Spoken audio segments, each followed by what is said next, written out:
Om Swastiastu.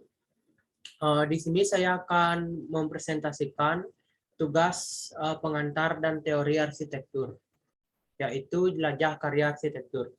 Sebelumnya, perkenalkan nama saya Gede Rio Fernando Arda Rawikrama dengan NIM 2021 6212 1043 dari kelas A1.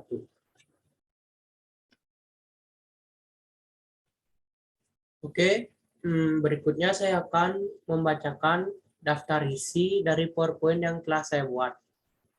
Pada poin pertama, terdapat tujuan tugas. Pada poin kedua, terdapat deskripsi singkat bangunan yang saya pilih, yaitu Haidar Aliyev Center. Yang di poin ketiga, terdapat biografi singkat dari arsitek Haidar Aliyev Center, yaitu Zaha Hadid. Pada poin keempat, terdapat penjelasan klasifikasi unsur-unsur arsitektur. Pada slide kelima, pada poin kelima, yaitu terdapat pada slide 7 hingga slide 11, yaitu uraian unsur-unsur yang terdapat pada Haidar Aliyev. Pada poin ke-6, terdapat penjelasan klasifikasi faktor-faktor arsitektur. Dan pada poin ke-7, yaitu terdapat pada slide 13 hingga slide 16, terdapat uraian faktor-faktor yang terdapat pada Haidar Aliyev. Dan pada poin terakhir, yaitu poin ke-8, terdapat kesimpulan. Oke, langsung ke poin yang pertama, yaitu tujuan tugas. Dalam tugas ini diminta untuk menganalisis unsur-unsur dan faktor-faktor yang terdapat di dalam sebuah karya arsitektur yang ada di dunia. Dari karya arsitektur tersebut, dianalisis dan diuraikan secara terperinci apa saja unsur-unsur dan faktor-faktor yang mempengaruhi bangunan tersebut, baik saat pengerjaan bangunannya atau sampai saat bangunan tersebut berdiri. Perlu saya sampaikan pada PowerPoint yang saya buat kali ini, saya berusaha untuk menjelaskan apa saja sih unsur-unsur dan faktor-faktor yang terdapat pada gedung yang saya pilih, yaitu Haidar Aliyev Center, secara singkat dan terperinci. Oke, berikutnya ada deskripsi singkat tentang gedung Haidar Aliyev Center yang berada di Baku, Azerbaijan. Bangunan ini dirancang atau didesain oleh arsitektur perempuan berkebangsaan Irak Inggris, yaitu Zaha Hadid. Sebelumnya, Zaha Hadid berhasil memenangkan sayembara pembuatan gedung ini pada tahun 2003, sebelum akhirnya pengerjaan konstruksi bangunan ini dimulai 4 tahun setelah Zaha Hadid memenangkan sayembara tersebut, yaitu pada 2007. Bangunan ini selesai dibangun pada 10 Mei 2012, dan bangunan ini terinspirasi dari bentuk kurva raksasa yang saling menyatu sehingga menghasilkan bentuk yang sangat indah. Oke, berikutnya ada biografi singkat tentang tokoh arsitektur yang membangun gedung Haidar Aliyev, yaitu Zaha Hadid. James Zaha Muhammad Hadid adalah seorang arsitek Britania kelahiran 31 Oktober 1950 di Baghdad, Irak. Ia merupakan wanita pertama yang meraih penghargaan arsitektur Pritzker. Ia memenangkannya pada tahun 2004. Dan ia juga meraih penghargaan Stirling pada tahun 2010 dan 2011. Di mana salah satu karya luar biasanya yang fenomenal adalah Gedung Kebudayaan Haidar Aliyev di Baku, Azerbaijan. Oke, berikutnya ada pengklasifikasian dan penjelasan singkatnya tentang unsur-unsur yang terdapat di dalam arsitektur. Oke, yang pertama ada unsur fungsi. Unsur fungsi merupakan kemampuan bangunan yang dirancang untuk melaksanakan tujuan penghadirannya.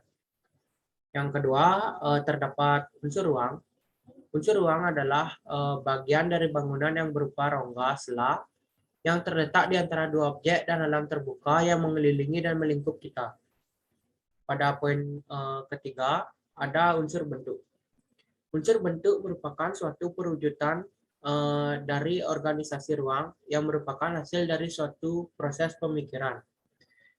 Proses ini didasarkan atas pertimbangan fungsi dan usaha, pernyataan diri atau ekspresi. Pada poin keempat, terdapat unsur estetika. Unsur estetika merupakan bentuk-bentuk menjadi indah dalam proporsi di mana unsur-unsurnya disatukan secara harmonis dan ditujukan kepada bentuk yang ideal. Pada poin kelima, terdapat unsur makna. Unsur makna merupakan pengertian yang diberikan kepada suatu bentuk atau bangunan. Oke, kita menuju ke penjelasan yang lebih terperinci tentang unsur-unsur yang terdapat pada gedung yang saya pilih untuk tugas kali ini, yaitu gedung Haidar Aliyev Center. Ada 4 unsur fungsi yang dapat ditemukan pada Haidar Aliyev Center. Di antaranya fungsi bentuk, fungsi konstruksi, fungsi ekspresi, dan fungsi kultural. Di mana semua fungsi tersebut dapat kita lihat secara langsung pada bangunan ini, karena fungsi tersebut telah menjadi satu kesatuan yang utuh pada bangunan ini. Oke, berikutnya ada unsur ruang. Di dalam Haidar Aliyev Center, kita dapat menemukan elemen-elemen unsur ruang, yaitu elemen horizontal atas, dapat kita lihat pada lantai pada bangunan, horizontal bawah, daerah taman pada depan bangunan, dan elemen vertikal. Dapat dilihat dari kokohnya bangunan ini berdiri secara membentang lebar. Oke, berikutnya ada unsur bentuk. Haidar Aliyev sangat memenuhi unsur bentuk. Di antaranya wujud bangunan, dimensi, yang dimana dimensi dapat dilihat karena bangunan ini memiliki panjang, lebar, dan tinggi. Berikutnya ada warna. Penggunaan warna yang dinominasi warna putih pada bangunan Haidar Aliyev ini.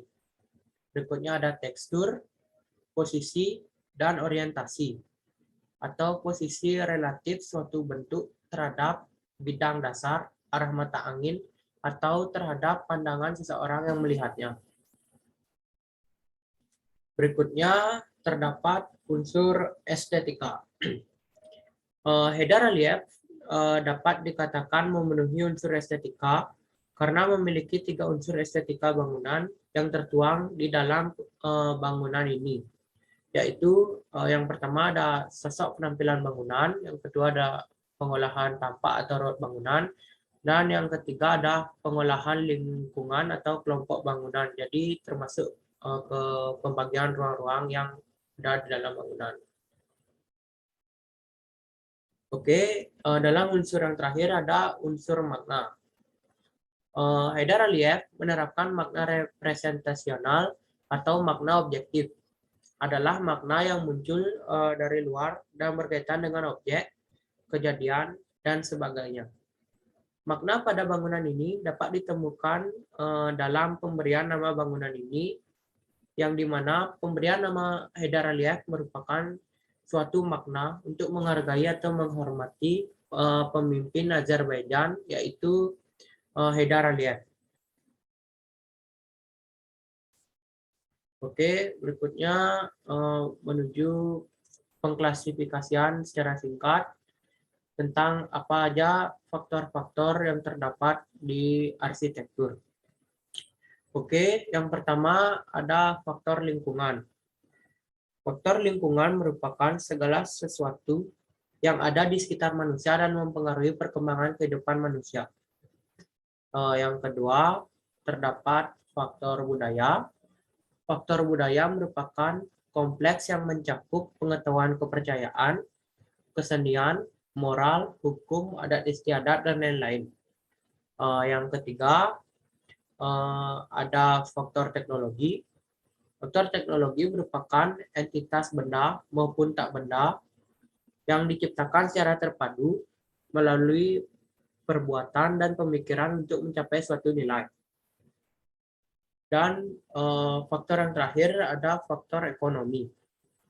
Faktor ekonomi dapat dikatakan sebagai perilaku manusia dalam mengelola sumber daya yang terbatas dan menyalurkannya ke dalam berbagai individu atau kelompok yang ada di dalam satu masyarakat. Oke, kita langsung lanjut ke faktor-faktor yang ada di dalam Hedera Relief Center. Yang pertama ada faktor lingkungan. Hedera Relief Center memiliki beberapa faktor lingkungan dari 4 pembagian lingkungan menurut L.L. Bernard. Di antaranya, Hedera Relief memiliki lingkungan fisik anorganik, Hedera Relief memiliki lingkungan biologi organik, Hedera Relief memiliki lingkungan sosial dan lingkungan komposit. Oke, yang kedua ada faktor budaya. Hedera Relief memiliki faktor budaya modern dan kesenian yang membuatnya terlihat sangat indah dan berbeda dari bangunan di sekitarnya, di mana kesenian yang ada pada gedung Relief Center ini berhasil dipadukan dengan unsur modernisasi sebuah bangunan. Seni yang terdapat pada gedung ini berupa bentuk lekukan pada bangunan ini. Sekaligus bangunan ini juga berfungsi sebagai gedung pusat kebudayaan di Azerbaijan. Oke, berikutnya ada faktor teknologi. Tentu saja bangunan seperti Hedera Aliyev sangat susah jika dibangun tanpa teknologi. Dan tentu saja juga perkembangan teknologi juga telah menghinggapi dunia pembangunan. Pada bangunan ini, kita dapat menemukan kemajuan teknologi yang menyebabkan terciptanya bangunan Hedera Aliyev ini. Di antaranya teknologi konstruksi, teknologi material, teknologi alat dan mesin, dan teknologi pelaksanaan. Di mana setelah berhasilnya dipadukan faktor-faktor teknologi tersebut, terciptalah sebuah bangunan yang berhasil memanfaatkan perkembangan teknologi, khususnya perkembangan teknologi yang terdapat pada dunia pembangunan. Oke, berikutnya yang terakhir ada faktor ekonomi. Dalam bangunan Hedera Relief, kita juga dapat menemukan aktivitas-aktivitas yang berkaitan dengan faktor ekonomi. Mulai dari proses pembuatannya saja, bangunan ini sudah menerapkan aktivitas dari faktor ekonomi. Diketahui, Hedera Relief dalam pembangunannya menghabiskan biaya sekitar 250 juta US dollar. Tidak hanya dalam pembangunannya saja, sampai saat pengoperasiannya juga, bangunan ini masih terdapat aktivitas ekonomi yang dilakukan oleh para pengunjung atau orang yang bertugas pada bangunan ini. Oke, kita sampai pada poin terakhir pada PowerPoint yang telah saya buat, yaitu kesimpulan.